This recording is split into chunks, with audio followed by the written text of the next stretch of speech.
Hey guys, welcome back to the Best Practices Show. I'm your host, Kirk Behrendt, and this is one of my favorite segments of all time is learning the stories of the superheroes in dentistry. And today we have a good friend of mine, Dr. Scott MacLean on, and you will absolutely love this. So do me a favor, grab a pen and hit the share button. You're going to love this. I'm going to ask him some tough questions, but we're going to hear about his story and how he got here. And I know you'll love it. If you're joining us for the first time, I want to do two things. Number one, I just want to welcome you to a great community of people that just like to learn. I love this because I get to learn from my friends and we get to share great ideas. So I'm going to encourage you to just keep showing up every single week. The second thing I'm going to encourage you to do is subscribe. So wherever you listen to podcasts, whether it be Stitcher, iTunes, YouTube, wherever, just hit the subscribe button because you'll see every single week we're going to bring you another superhero in dentistry just so that you guys can learn and create a better practice and a better life. Also, we take great show notes. So everything Scott and I talk about today, just go back to the actual episode, wherever you consume podcasts at, you're going to see all the links to his practice. I'm going to ask you to check out his YouTube page, which is freaking phenomenal. He's also an expert at Instagram and other things that we'll mention. I'll put the links right in there so you can just click on them and go straight to them. So Scott, thanks for being on, buddy. I appreciate it. Oh, it's great to see you again, Kirk. And I'm just here winding down in my day. I've worked probably an 8-hour day, probably about 10 hours in the 8 hours. But it's I enjoy it, and you'll see people buzzing behind me a little bit, but they shouldn't interrupt us. So I look forward to talking with you and catching up and seeing how you're doing. Absolutely. And actually, I want to say one thing before we start is that I've subscribed to the podcast and I listen to it a lot in the car, which is fabulous because I just have it on Bluetooth. It comes into my car and I'm listening to you interviewing different people about different things in their life or sleep apnea or this, and it's been fabulous. So well done. Well, thanks. I love this stuff so much. I'm a CE junkie like you. So what a great thing. My wife thinks I have an illness because I love just learning, but this is so much fun for me. And I'm so pumped you're here. Now, I want to tell everybody, you and I have known each other. I mean, I've known of you. I've seen you speak before, but we didn't really even get to know each other except in the last year with the conference. You jumped on with the COVID conference and you were such an instrumental part of that. And you're in Halifax, Nova Scotia. So tell everybody, if they don't know who Scott MacLean is, tell us who you are. And then I'm going to go right back to how the heck you became a dentist, but give us a little current state of affairs. Who are you? Well, I would say that I'm a passionate dentist for sure. I love to share. I love to learn. It's not often I go and teach, and I've taught all over the United States and Canada, and I've been in Australia, and I've been in Europe, in England, Ireland. And so I've been lecturing in a number of different locations, Spain. So it's it's about the passion more than anything. And I've been quite involved with that. And one of the things I really like a lot is to go somewhere and learn something from some of the local experts there. And often I'll have a case I'm presenting that I may be doing in the next month. And I'm, listening to a study club go through the case, and I know what I want to do, but that may change what I want to do at the end of the time when I'm doing the study club. So you learn from different people. And hopefully you realize as a dentist that you don't know everything and that you need other people and you need to kind of interact and to understand cases. Yes, cases will be kind of in a certain pattern that you start to see, but we do a lot of different cases, from implants to all-on-4 to crowns, full mouth crowns, to digital smile designs, to basic fillings, and even every once in a while an amalgam, but not that many now, but still once in a while. Yeah. So it's been one of those things that this summer was fabulous because it was like I was going to work when I was at the ACT Dental conferences. And so I was on the front line right there with my face up with yours. And I learned a lot of stuff there, a lot of good little tips that I still go back and check them out, and some were really my favorite times last year that I went through and listened to things. So it was good. Yeah. Now, if you're listening, you're going to see Scott's a pretty modest guy. Like he's he's not only one of the top speakers in the world, he probably has logged the most miles, has the most diverse subject. He actually showed a video of him getting his own tooth extracted on an iPhone. So if you ever go to his stuff where you see it on YouTube, you'll just see some incredible stuff. Over 12 million views on YouTube.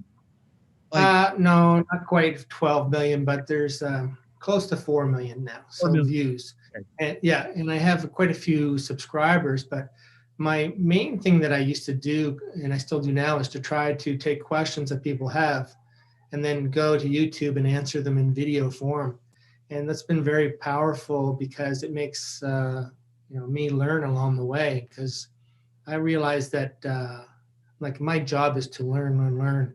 And that's why we call it practice. It's not, we're not doing it really, we're practicing all the time. And some of the things I've done this year I've been most proud of. And it's like, as I learn and start to fit things together, you realize that you start to become very complex at what you can do. And so that's kind of where, you want to always kind of be humble. I think that my parents have always taught me that. You want to be humble and be kind of very genuine as a dentist. And I would say that to new dentists coming out, that you need to kind of really try to understand what the other person is thinking. Right. And when I'm listening to people, I try to do that, but it's sometimes hard because I'm a type A personality type of person, and you want to think that, okay, there's a problem, here's my answer, and right away I'm trying to make the answer. And sometimes you should slow down and then say, okay, what are some of the answers that could possibly help you here? So, yeah, but I would say that's kind of what I'm about is about sharing too. It's not just money the reason why I do things, but you do have to compensate for missing your practice time. Absolutely. And I've never been good at answers, more questions. So I got a ton for you. Yeah. Here's one of my questions for you. Why and when did you decide to be a dentist? When did that happen? Did you always know you want to be a dentist? Like, how did that happen? No, my whole entry into dentistry was a lot to do with my next door neighbor who was a dentist. And anyway, I realized very early that I'm pretty good with my hands. I'm left-handed, but I'm pretty much ambidextrous, so I really liked working with my hands when I was a young boy. And, and probably a lot of people in dentistry are like that, but I'd disappear down in the basement and I'd find pieces of wood or make a birdhouse or make a this, and I'd come up and I'd give it to my mom. She'd go, how did you do that? But I was able to fix things young and able to have a mechanical mind. So when I got into dentistry, it was me looking at two different careers. To be honest, I looked at being a doctor, a medical doctor, and also a dentist. And I got to dentistry, and I remember still I had spent maybe $2,500 on instruments. And I thought to myself, what am I doing? Like, why did I spend all this money? And I sat there on the very first day thinking I made a big mistake. And after that day, it was never a big mistake after that day. Well, I was just doubting what I had done because all of a sudden I was sitting there, and my partner next to me is actually my business partner here now. We worked together because we were MacLean and McSween. And so I spoke to him, and I was looking at all these things that I bought, like articulators, and it was a lot cheaper then, and different waxing instruments. And I was just questioning the whole thing. And after that day, I didn't question one other time. Okay. I've never said anything else, but I love this. All right, go back to your neighbor though. Like, what was it? Did your neighbor come over and say something to you? Like, what was it that your neighbor said to you that you saw that you're like, oh my gosh, this is the career? Was there anything specific? I think that it was also my own dentist. When I used to go to the dentist, I had a few fillings when I was younger. I had a little bit of a sweet tooth. And when I went to the dentist, I would say, can I have a mirror? And I'd watch everything that the guy was doing, had braces, had all those different things. And I think that made me very comfortable with the idea of what a dentist really does. And when I got into dentistry, I also got into medical school at the same time. And I decided on dentistry for me. And I've never looked back. But I think it was about the hand skills, having timelines that you can go home and not worry about losing your patient. Hopefully, you don't want to have a patient that's dying, or so the lifestyle looked good to me because I saw that as well. And so I think that for the most part, it was this hand-eye dexterity thing and math. I love math and I love working things out, carving stuff. I used to carve Christmas ornaments when I was a little kid. So when I was doing my chalk carving, it was just like simple for me. Yeah. Because of that tacit knowledge that you have. Yeah. So beyond dental Excuse school, me. what was dental school? Because everybody's all over the board. Some people hated it. Some people didn't love it. Was it easy for you? Did you like it? What? Yeah, I loved it. I thought that the experience I had at Dalhousie University was excellent, and they prepared me very well for seeing my patients. And I thought it was just a fabulous experience. And I still remember the very, very first day when one of my mentors said, and it was Dr. David Precious, I may even have mentioned it the last time I was talking to you, but he showed a picture of a young guy, a really good looking guy. And he said, I want to show you something. And he said, and I want you to learn something. He said, do not worry about getting good marks. I was like, what are you talking about? Everything was about getting good marks to get here. He said, I want you to think about getting knowledge. So when you're sitting opposite your patient, you have the ability to diagnose, to treat, and to understand the problem you're seeing and to be aware of it, because being aware of it is really important. Because when we graduate, we're not really aware of a lot of the things you start to see as you get more advanced. So, and what he showed was a case of a young guy who he showed the x-ray. We all look at the x-ray. And then he showed the guy 6 months later, and half of his face had been carved away because of cancer. And on the x-ray was a lesion that he showed us. He said, you're not aware of this lesion because you're not trained. But the dentist who saw this should have been aware, and that person wouldn't have lost their face the way that they did. This was a 27-year-old male. And I was like, okay, I get that. That was really powerful what he did. And he walked out of the room after he said it. Wow. I was like, wow, that's just so powerful. And so he's no longer with us now, but he's influenced a lot of different people. And but along the way, we had really good friends in dental school, but also we were a little bit cliquey in our class. So it was one of those classes where there was different groups. Yeah, but it was fun, and I wanted to be involved, and got involved with being president of the class and society president and valedictorian, and did all those things that were voted upon by your other classmates, which I found even more. I would like to think that if I had something that could help them along the way, my goal was not to be hoarding something. My goal was to be like golf. When you're playing golf, you want everyone to have a good game, because when everyone's playing, you want everyone to have a good game so you'll have more fun, because the word competition, really, it means to learn together. And when you have a competition, you learn together. So if you have a competition where one team really beats the other team really hard, really big, then there's not a competition. You didn't get better yourself. Right. You're already that level, and you don't really raise to the next level.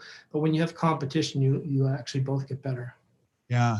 So take us through. So once you finished dental school, like, did you start your family after that? Or did you start a family in dental school? Where'd you go after that? Yeah, no, I started my family after a nice bottle of wine and room for no, but my wife actually, I got married after second year. And so I came to my wife and I said, she said, when do you think we'll get married? And because we were going out for 7 years at that point. And I said, well, probably after a couple of years after I get out of dental school. Meanwhile, I had the ring already purchased and gave it to her in Nantucket and did everything right. Like I was on the beach and it was really kind of mushy, like with music from my Sony Walkman at the time. Mm-hmm. But when I got out of dental school, when I was leaving dental school, she was actually pregnant. And so we had our son and we moved into this really small house, a real fixer-upper, and I didn't have any money at all, nothing.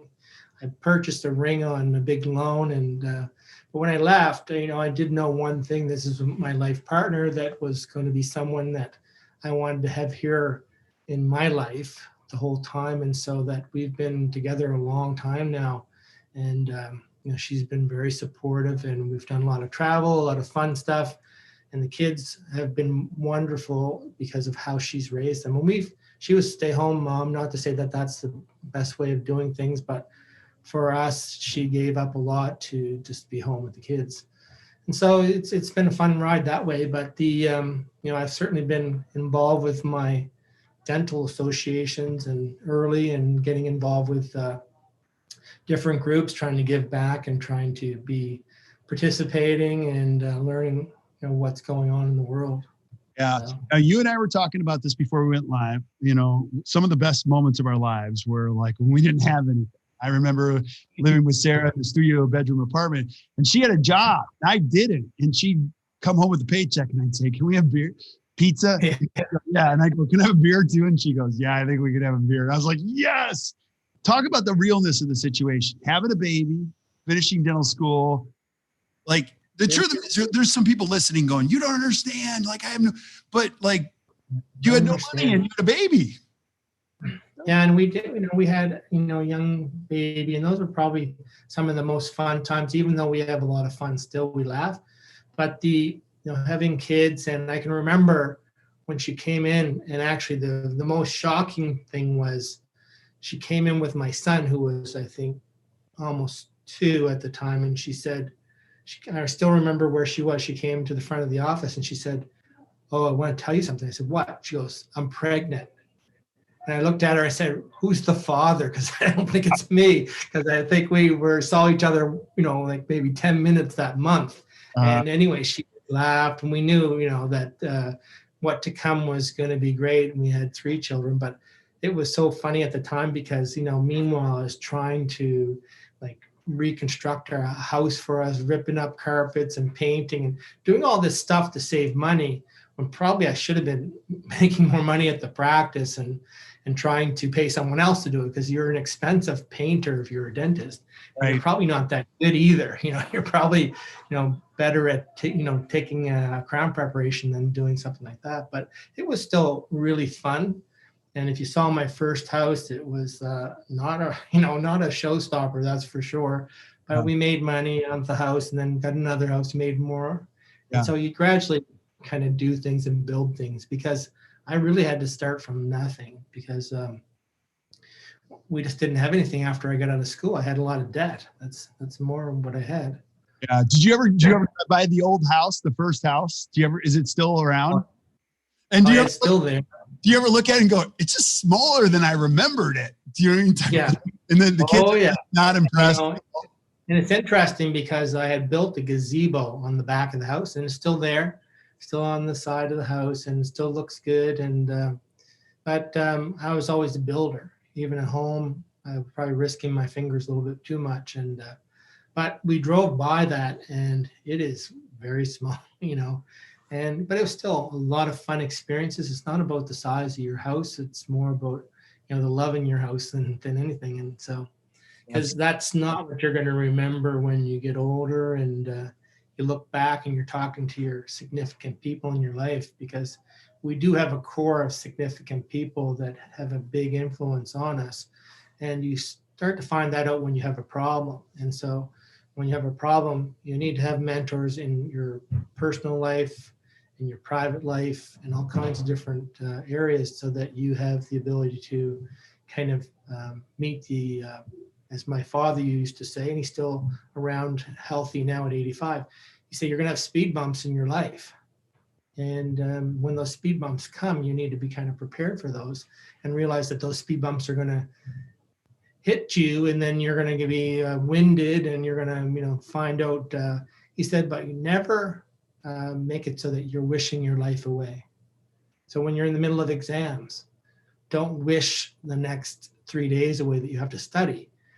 Like, really value that time that you have to study, and kind of make yourself better." And he said, so it was a really good advice. And I still remember the other thing my father said as I was growing up is, "You can be anything you want to be." He said, you know, there's nothing stopping you. You can be anything that you want to be. And that used to always just play in the back of my head. So I said that to my own kids, and they've been very happy children and doing well in life. So I think that's a really important message that people need to tell their children. Because I think I told you before, one time we were talking, is that one of my mentors, Dr. Dexter, who I bought the practice from, he and his brother were twin brothers. And he said, you know what your purpose in life is? And I said, no. And I was thinking money at the time, or, I was thinking I need more money, or that was one of my purposes, to provide for my family. But he said, no, the main reason you're here is to replace yourself with someone better than yourself. I love that. And it really hit home with me, because replacing myself with, another dentist, so having associates that come in that we can train the associate to the highest level possible, or having, more important, your children, and having them replace you and making them so that they're happy people and that they understand that they need to do that for their own children when they have children, if they're blessed that way. But I thought that was really profound by Dr. Dexter. And I still remember these conversations, you have them, and I remember exactly where I was and where he was when he said it. That's awesome. And I remember he was having a cigarette, because he used to put his gloves on and then smoke a cigarette. And that's how he kept his hands from getting smelly. And then he'd go in and see a patient and he wouldn't put gloves on. I was like, okay, that's not like what we were taught in dental school. But Dr. Dexter, they were amazing people. And I still see a lot of their fillings that are still functional after many, many years that they've been gone. So it's amazing that they taught me a lot of things too. That's awesome. So, okay. So how old are your kids now? I have a 29, a 27, and a 23-year-old. 29. And I hope I don't get in trouble because I said them wrong, but I'm pretty sure. We're not going to hold you to it, so it's okay. Now, okay. So then you're pregnant with the second baby. Like, where did you go after? Did you go on to like a residency? Did you go right into private practice? Like, what'd you do? I started actually with my neighbor, who was the dentist. Okay. And I went in practice with him, and it's funny.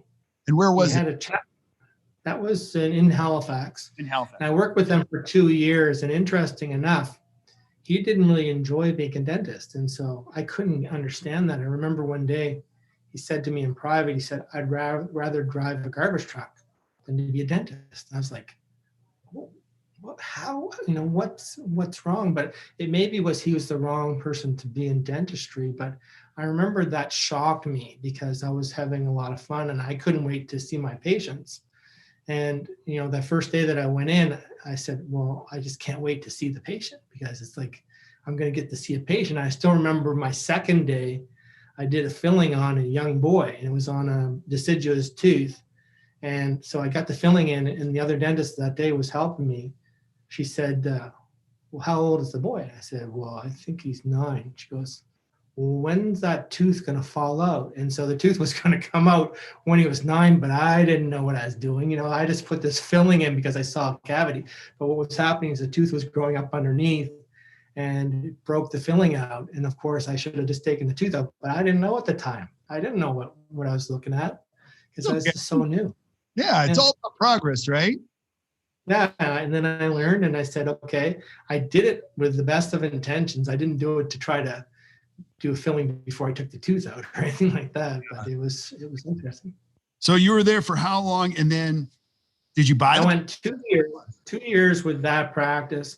Then I went back with the Dexters and stayed with them until I bought into their practice. And they had probably one of the most successful practices in Nova Scotia, with a lot of entrepreneurs, government people, politicians, people on TV. So they had a very substantial practice that, you'd say you need a crown, and they go, okay, when can you get me in? And it's the kind of practice that you want to have, because they always taught us to treat the patient to the best that you can, and not assume that, that they want something cheaper. I thought that was a really good message, until one day I had a guy, and he wasn't that young. I guess he was older than I was, and he's a janitor, and he came in with the green outfit with his name across here, just like I have now on my shirt here. I've got my name across, but and he had the work boots on. He's sitting in my chair, and he said, "Hey, doc," he goes, "I want to get my teeth fixed." And I said, "Okay, we can fix them. I can make you a real nice partial that will snap in over your teeth. And, it's not that expensive, and I can make that for you." And he goes, "Well, isn't there anything better?" I said, "Well, I can make you a metal partial, and the metal partial will fit and snap on your teeth. The plastic one is not as good as the metal. We call that a flipper, but the metal one costs a little bit more, but it snaps on your teeth."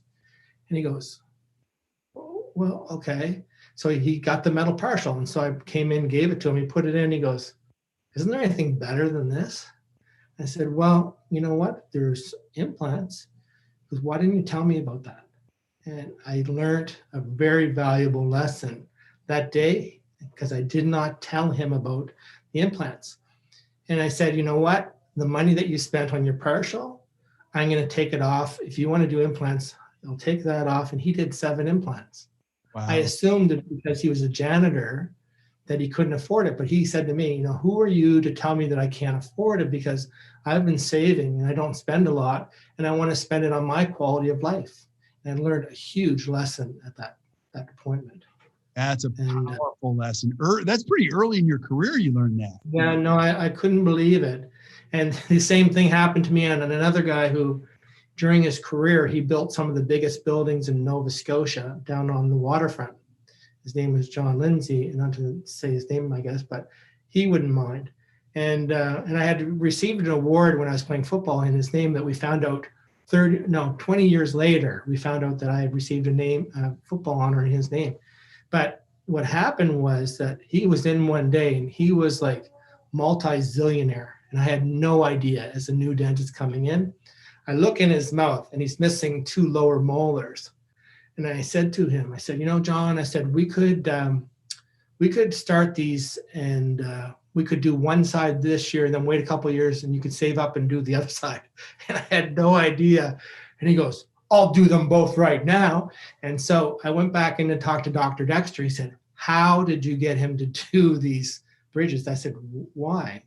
And he goes, "Because I've been trying for probably 10, 15 years, and I don't know how you got him to do it." And I told him, and he laughed. He thought that was so funny because I didn't have any idea that, the guy, had $50 million probably, and he built buildings with his own money. But he was very successful. But the long story is, I assumed that he couldn't afford it again, but it was in the opposite way. He just said, "Oh no, I'll show you that I have the money." And he ended up doing all his work, which lasted him right until the day he died. And so it worked really well for him, which I felt proud of. That's awesome. What were some of the biggest lessons you learned from the Dexters? Other than that, that's a brilliant lesson, but like being a young dentist, going into a successful practice, it's not like an easy ride. You got to kind of earn your stripes, right? Yeah, no, the Dexters, we used to stay after work every night. And Carl Dexter, who was Earl's brother, because Earl had ill health earlier. And my wife used to always say, "Where were you after work?" And I say, "I was talking to Dr. Carl."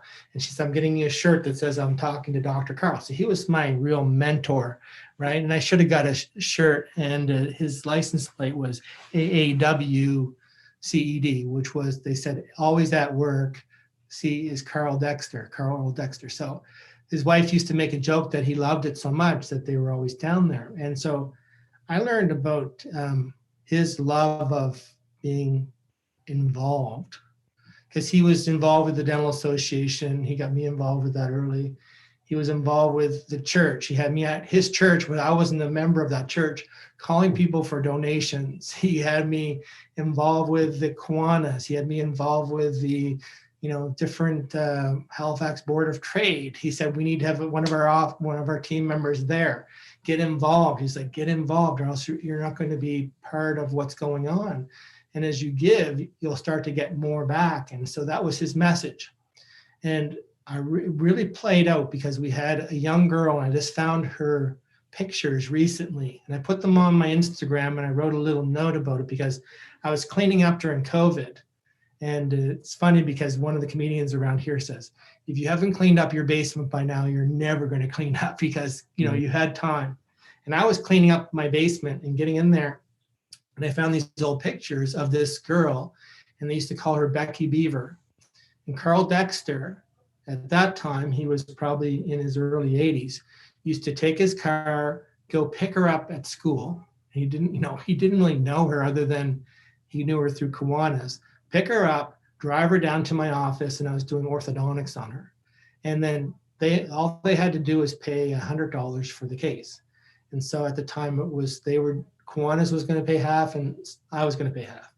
And so what happened was that we get the case all done, and he would go and pick her up, drive her, bring her back. And I was just dumbfounded. I've done this a number of times myself for other patients, not pick them up, but look after them.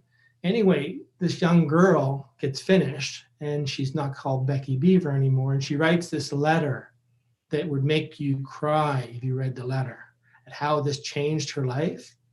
And I realized that those are the most meaningful cases to me as a dentist now. And it's not always about, I did a case last year for Seattle Study Club, full mouth reconstruction for my old football coach. And he had given to me, it's time to give back. It's time to give, he gave me countless hours of time. And now it's time for me to give back to him as he ages. And he's enjoyed a full mouth reconstruction with 7 implants and all kinds of crowns. But I was able to take that and then show the case at the Seattle Study Club, how I worked the case out digitally and made it all work. And it was a really good challenge for me too. And we just did a bone graft on him just recently with screw technology that I learned when I was teaching in Seattle Study Club one day. One of the oral surgeons was showing me how to do a case. And so it's really interesting how it all comes back.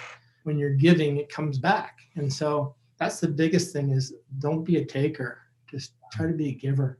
Yeah. And then when you get the most meaningful things back, and the most laughs in life are from the Dexters telling me different things. And I would get with Dr. Carl Dexter and I would have a debate with him. We'd be debating about something, and then he would take such a stance, and all of a sudden I'd listen, and he'd be in the other room. He'd be debating with someone else, and he'd be using all my arguments that he just, and he'd be telling the other person, no, you need to do it this way. And he was so such a great person.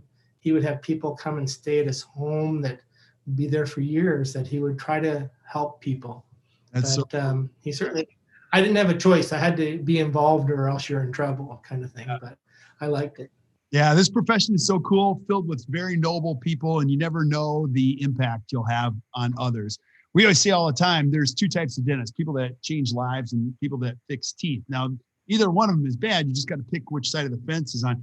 Scott, how important is mindset early on in your career as a dentist? Like Carl, great influence. Yeah, he was a great influence. And as you age through dentistry, you're going to find there's times in your life that you're going to be super busy, and your mindset has to be set. That the mindset I had when I was a football player, when I was dead tired and really run down or whatever, was you can keep going, and you can do it, and you can be the best that you can be. That's all you can do, is be the best that you can be. You can't be better than someone else. You need to be the best that your hands will do. And so those mindsets can run you into some snags, as you age and you get into some anxiety-filled areas in your life. And I know when I was 40, that happened to me. And it seems to happen to people when you're at those transitions of 9 to 10, like 49, 59, 69. And that's when people do their aesthetic dentistry a lot of times too. I don't know if people notice that, but it happens. But I remember when I was 40, I was got up in the middle of the night. I thought I was having a heart attack. I couldn't believe it. I was like, boom, boom. My heart was pounding through my chest. And I got up, and instead of going to the doctor, I went for a walk.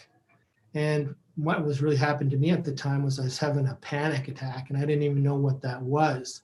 And so I was walking around the streets of Halifax and not really realizing what was going on. And so for the next 2 weeks, it was a wild ride of anxiety, and I learned about anxiety. And if there's younger dentists watching, you need to learn about anxiety early. Your mindset needs to be, how do you protect yourself against that? Making sure you exercise, making sure you balance your life out. And that's extremely important for dentists more than anybody, because we live in an environment that is very stressful. We see people under stress and we have to treat them. And so you need to kind of have a mindset that you are protecting yourself. So this morning I'm on my bike, I have a Peloton, and I'm, doing my part. Tonight I'll go back and do some more Peloton because I want to get thinner, but the thinner is not as much important as your brain, making sure your adrenal glands are not getting too big and that your adrenaline is not driving you into stinking thinking, as I call it. And the stinking thinking can take you down. And it took me down. And once I learned what it was, then you can control it and you can actually do well with it. And, like I've been in front of a 2,000 person audience, and, you're a little bit nervous when you do that, but then you just learn how to deal with the adrenaline, and it makes you so that you start to feel like normal. All right, cool. So it's funny you say 40, that when you say 40, those are transitional, and 49, like I never even thought of that.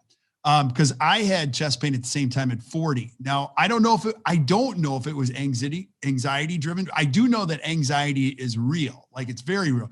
Where did yours come from? So you're 40, you have the anxiety. Was it the practice? Was it like, what was it that made you feel that way? And how did you get through it? Well, I think the combination of what I did was, at the time, you really don't know what you're dealing with. And so, because no one really talks about it. Okay, so no one talks about even the link between anxiety and depression. And I've never got to be depressed that I know about. Maybe someone would say that I did. But anxiety is certainly on this continuum as you move across. You got to be careful not to get depressed. And so, as a dentist, what's happening every day is you're getting adrenaline.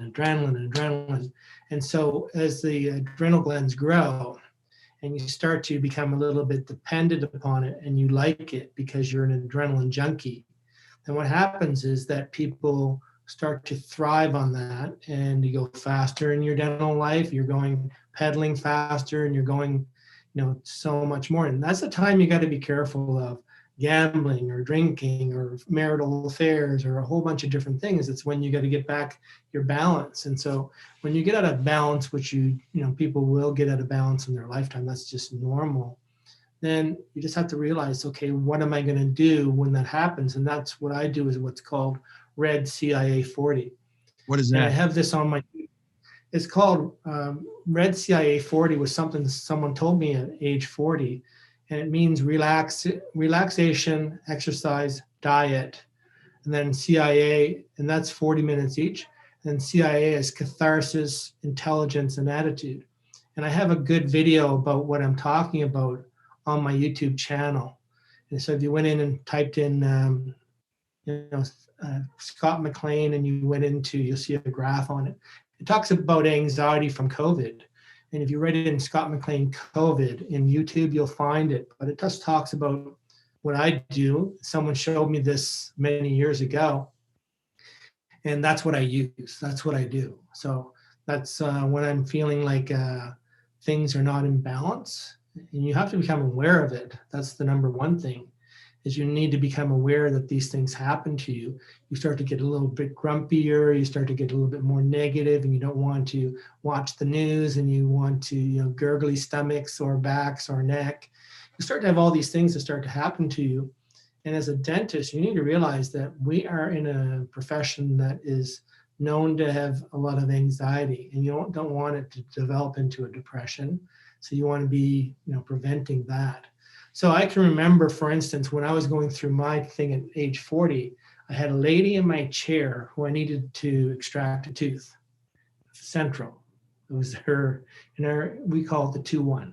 Okay, so in Canada. So number nine in the States. So I'm about to extract it. I'm injecting the lady, and she's freaking out. And meanwhile, my adrenaline's right off the chart. Like, I had gone to PEI, which is another province, on the weekend with my wife to visit her grandmother, get to the house and say, I have to go home now, because you want to be at home. You don't want to be anywhere but home. And so we drove 6 hours. and got back in the car and drove 6 hours back to my home. Then the next day, next Monday, I'm back with this lady. So I inject her and she's freaking out, going nuts, just going nuts. And I'm like, my adrenaline is raising to a level where I'm feeling, okay, I can't handle this. And so anyway, I inject her, and then I went for a walk for about a half an hour. I left my office and she was in the chair, and I went for a walk up around the neighborhood, and then came back and then took the tooth out. So I had the sense of I needed to talk to someone and learn what to do. That's what the Red CIA does for me. Yeah. Is it teaches me how to be in balance when I'm getting out of balance. Yeah. And it's so interesting when you talk about those spaces in your life. There's a lot of research that the lowest level of happiness in most marriages is between 11 and 20 years for a lot of different reasons. Your career, kids, you don't have the time to compound that anxiety with that. I've been there where you're like, oh my gosh, there's got to be something, so it is very important to get some help to have some clarity, anything. It's like if you had a root canal, you go to see a root canal specialist or dentist to do the root canal. When your brain is out of kilts, you need to have someone straighten your thoughts back out and say, okay, don't expect to do all the things you're doing now and have this go away. Yeah. Because it's not going to go away. You need to change what you're doing. And, they always said, what was it? How many psychologists does it take to change a light bulb? One, but the light bulb needs to want to be changed, right? And so, but that's the same with you. Like, you need to want to be changed because you don't want to experience those awkward feelings. And so that's something I learned very young. Because I remember the person who told me about Red CIA 40, because you're young to be here, you're early. He said, well, I'm a dentist, that's part of the reason. But dentists need to realize that they're a risk of that and then protect themselves. Right. And so I follow those rules that I'm talking about. And I talk to my patients about that all the time. And there's no more valuable advice than I can give them than that advice. I draw my diagram out and I show them how I think, and people have got up and hugged me or said, that's the best that anyone's ever told me about this, why I'm out of balance. And so it's really important to participate that way. Yeah, I love that. So if you're listening, you'll see we're going to post a link to Scott's video and the Red CIA 40. So that's powerful.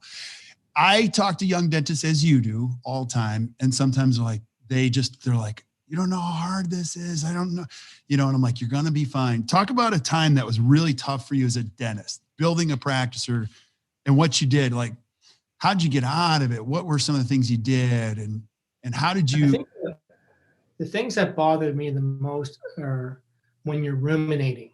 And so people have to understand what ruminating is, because many of us right now do this. And so when you're laying in bed and your mind is going through things and you're just going through them and you can't get off of it because you're ruminating, it's because your body does this to work out the problems. And, when you go to sleep, the next day, the problem is not going to be as significant. The next day after that, it's not going to be as significant. So it starts to work through the problem. But most of the problems that I have had have been when I'm trying to treat someone at the highest capability that I can, and the treatment doesn't go right. Right. And so you're trying to, then you're dealing with someone who's not really happy with what you did. And many times this is because of their own anxiety or depression they're having, and you can never make them happy. And I've always been someone who always wants to make everyone happy to a fault. And so I have to be realizing that sometimes someone's not going to like me just because of the way I look or because I'm Canadian or whatever. But, I want everyone to like me, and that's just not going to be the way it is. And so, if I have, people, like I had to get voted into this organization, and there was 101 people. 100 said yes, 1 said no. And what do I focus on? I would focus on, why did that person say no? And we do that more now because of all this Instagram, and you're saying the new addiction is the like buttons. So I think anything that I've looked at that has caused me strife in dentistry has been because of my expectation of what I should have. And then you ruminate about it. And once you ruminate about it, you need to know what to do when that happens. Yeah. I I like to look focus at that too. I call it the hamster wheel. It doesn't stop. You know what I mean? It Like, doesn't stop. yeah. And So I can remember different times when that has happened to me, um, and it happens on a mini level all the time to people. yeah, But when something is significant, then it happens even more so. And right. the good thing is you start to forget about it. And I can't even remember a lot of the bad things. But the one of the good things that's in my video that I was talking about, I took something from TED Talks and made it for dentistry, was when are you the happiest? And when you're the happiest at dentistry is when your skill is at the highest level and your problems at the highest level. Yes. When you come up here, you're in the happy zone because you have the highest skill that you can be prepared, and you also have the highest problem happening, and you're able to complete it and have someone be, yeah, that's awesome. And so that's when you're the happiest at dentistry. And when you're the least happy is when you're down on the other end, when you're doing something that's very boring, and you don't have the skill. Yeah. And that's when we get rumination happening. Yeah. And you actually did that on the COVID. You talked about that. I don't know if you call it a matrix or whatever, but you're actually using more of your mind than you are your hands in that whole thing and solving those. And it gives you a lot of joy and satisfaction. So I have so many questions I want to ask you because I always enjoy you as a person. So you're how old today? How old are you right now? 58. Okay, so you're 58. If I were to ask you the question, what do you know for sure at this point in your career as a dentist? I'm a young dentist. I'm watching. Scott, what have you learned for sure in all these years of building a practice? I mean, is there anything that comes to mind? I know one thing you need, excuse me, you need to use the patient's name about 4 or 5 times minimum when you're seeing them. You need to make them feel like you're their best friend. I know one of my dental assistants, she said she used to wait on tables, and when she went out, they would say they wanted us to feel like the person that they're serving is their best friend. And you can try these things, but it makes you have more fun at work. But the first thing I do when I come in to see a patient, I know for sure that they have the most favorite word in their vocabulary is their name. And so if I say, Kirk, how you doing, Kirk? And then bring it up, like I strategically, and I don't mean to be mean, but I won't go look at the chart like this and then come over and say, hey, Kirk, how you doing? Because they know what you just did. But you download the name, and many times you know the name anyway because you start to remember because of the association talking you had the last time, which was very genuine. Genuine is usually the best. And so people need to know that I'm there for them. I know that, not there for myself. And so they will want to do what they want to do, but I need to be able to guide them to what I think is going to be the best for them, and then offer them alternatives that aren't as good, but they're still alternatives, and there's not just one way to do it, because sometimes they need to take a different way for a while.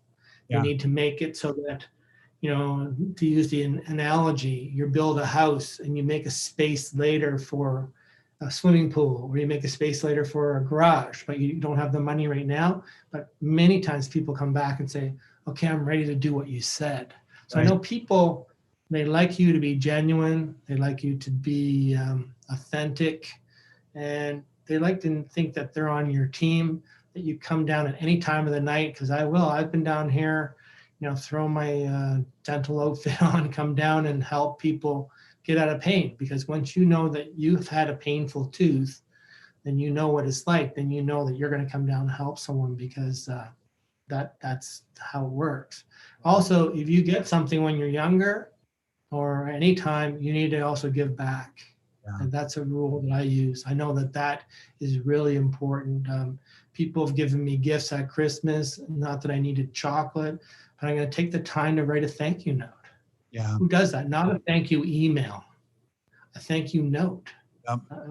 Handwritten, even though they can't read my handwriting, but something that they can look at and say, oh yeah, it's from Scott. But then they refer to you. I know that birds of a feather flock together too. I learned that on Maxwell Smart when I was a young boy, because successful patients will send you more successful patients. And if you're happy and they're happy with what you're doing and you're taking the time to talk to them, then they will send you more patients.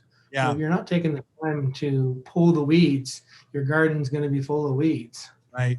Now you're in the prime of your career. You know, you're a key opinion leader, not only in the CE circuit, but in the implant world. Recently, you were inducted into the GNYAP, which is an exclusive group. I mean, there's only 108 people, and you're a Canadian. There's very few Canadians that get it. Like, it's a huge honor to be in that group. I mean, you're talking about Tarnow, you're talking about Chew, you're talking about some of the best in the world type of thing. I'm a young dentist watch. How did you get here, Scott? Like, how do you create a great career like that? Anything you would like, throw me a breadcrumb. Like, if I'm a young dentist, like, how do you do that? My breadcrumb is document. So people say, what do you mean by that? Well, today, for instance, I did a case and I'm doing a presentation later this month. And I try to get as good at photography as I possibly can be. And again, I have it on my Instagram. You just have to go in and look and say, okay, what are the settings on the camera? They're all there. But once you set the settings, you need to get good at taking photography with SLR cameras. Also good at taking your iPhone out and doing videos. Good at doing iMovie. If you see what I put an iMovie up of me cooking sous vide steak on Christmas Eve. I had it up that evening, even though I didn't spend a lot of time doing it. I can do it very quickly and make a message that goes out that usually it's about dentistry, but I didn't do it that night. But the message is that this person is doing this type of treatment. So what I would also do is continue to learn and continue to keep on who's the popular flavor right now of what's going on. But definitely document your work. So stop and take some photos and train your team to take photos, not just photos for doing Invisalign. I'm talking about sequence photos of how something works, because then you'll look at it and you'll go, okay, that didn't work or that did work. And then you kind of put it together and you'll realize that people want to see, they want to learn, they want to understand things. And so most of the video now, I've taken much of my video with Canon cameras and stuff like that. I'm back down to an iPhone with a holder like this and moving it around. And we did some video today.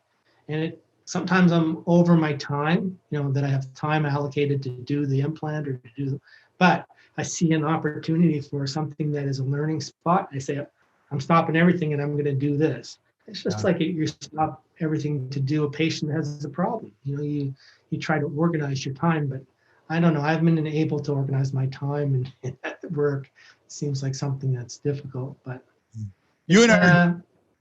Go ahead.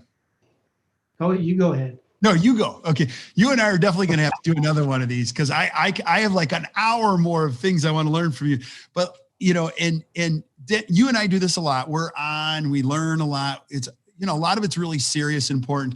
One of my favorite, this is kind of like the cherry on top as far as the interview. I always want to know from every dentist that I get to know, what's the weirdest thing that's ever happened to you? Like, you're like, I can't even believe this with a patient. Now you don't have to use names. We're not going to do any HIPAA violations, but some of these I have laughed for 3 days. I'm like, that did not happen. They're like, I'm not kidding. That happened to me. I was like, and I didn't know what to do. Is anything like that come to mind? What's the weirdest thing that's ever happened to you in an opportunity? No, this happened in my first year of practice.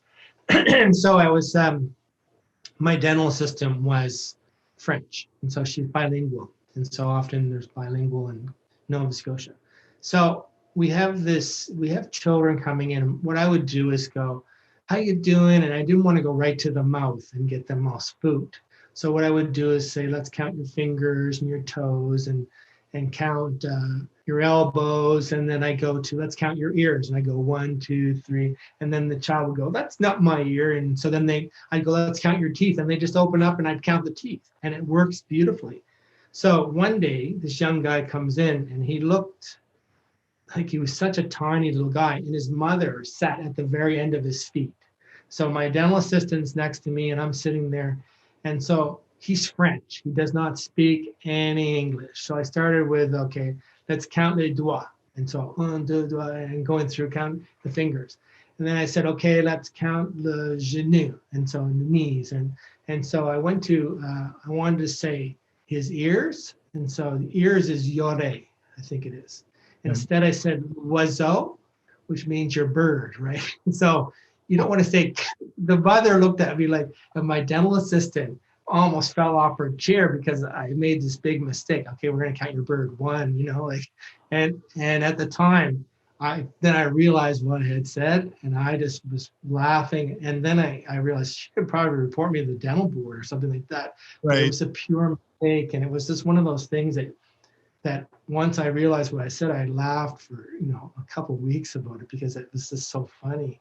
Oh yeah, but it was certainly very innocent, and but we have a lot of fun at work. We have a wonderful team. We've lost some team over COVID, but the team that we have, they really care about each other, and so we still have different fun things that happen, and but for the most part. We have to be a little bit stricter with the rules now, in terms of we don't tell a lot of jokes or anything like that. And so that's just not what we do because it's not, you don't want to make someone feel uncomfortable. But I don't know, I think that was the funniest one that I had, and it was just innocent. But my dental assistant, I thought she was going to lose it because I didn't realize what I had done, so. Oh my gosh. If they ever write a book about us, like our team members will have so much to share that it'll be dangerous. It's all good stuff. Well, buddy, I really appreciate this. Give us a couple final good words as we close out here. I'm going to encourage you to check out Scott's Instagram page as well as his YouTube page. There are a bunch of other things too. If you have a study club and you need a great speaker, Scott is phenomenal. You will not be disappointed. But give us a couple words as we close this out. These are words for younger dentists, and I'll give some to older dentists too, but the words for younger dentists are: make sure that you're taking time to learn and to understand what's going on, and also make sure you're looking after your future, because as a younger man, make sure you're insured. So a woman, younger man or woman, and make sure you have insurance early. That's really important to establish your insurance, because you start to get into health problems and you're not properly insured. You need to make sure that's followed. Make sure you're invested. So buying stocks or buying bonds, learning about how that all works. We need more of that.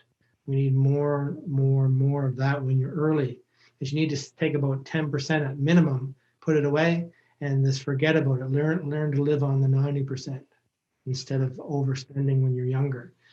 So that's really important.